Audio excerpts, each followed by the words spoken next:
Baru 2 tahun tinggal di dusun barulah canggung mengakuk ATM.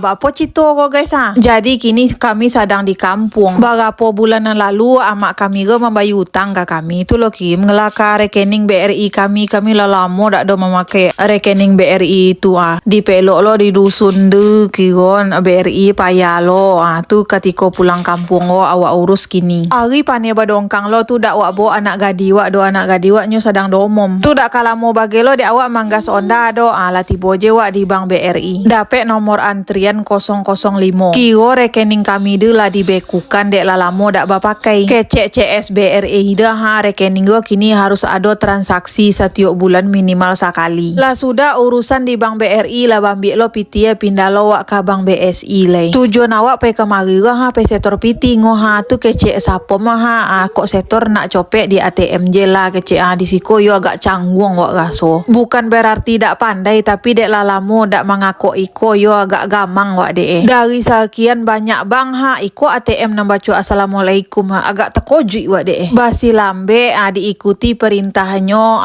tu akie bisa juo waknya. Dari sekian banyak lembar wak masukan piti nyo tolak asal lembar. Mungkin tujuan ATM go tinggan salembar untuk lanjo beko kapulang. Lamo-lamo bagai lo awak di ATM go do wak gas lo nda balik waran kapal lo nda go ke rumah. Jangan salfok kalian kami pakai helm dak guys. Iko di kota kalau di dusun dak perlu helm do. Yo ulun tiba di rumah le do lah nampak orang manggalepir nak boli 2 buah. Kok dimasukin piti ke sado tako ke dalam ATM dah. Bak po cara belanja le dah. Salayang manggas ondanya nampak lo orang manggale buah nambah sai-sai. 2,000 go sasai kecek amak ro wak boli camangko sasai, melon sasai, kaliki sasai. Tu digas lo onda balik basuo jo lampu merah. Kalau merah lampu berhenti tidak berjalan je tawi doh. Maklum lah orang dusun tiba di kota. Biasa kalau di dusun tu dak ada lampu-lampu merah coy iko ada. Iko di lampu merah simpang Rombiong dak jauh lah dari itu doh tiba di simpang pulai namanya toko Sinfa. Awak akan membeli tas untuk pelotak kain dek awak balik ke Kuamang. Nan tujuan utama kamari kan pe membeli tas iko aja ciek ngonyeha. Lah diambil nan K7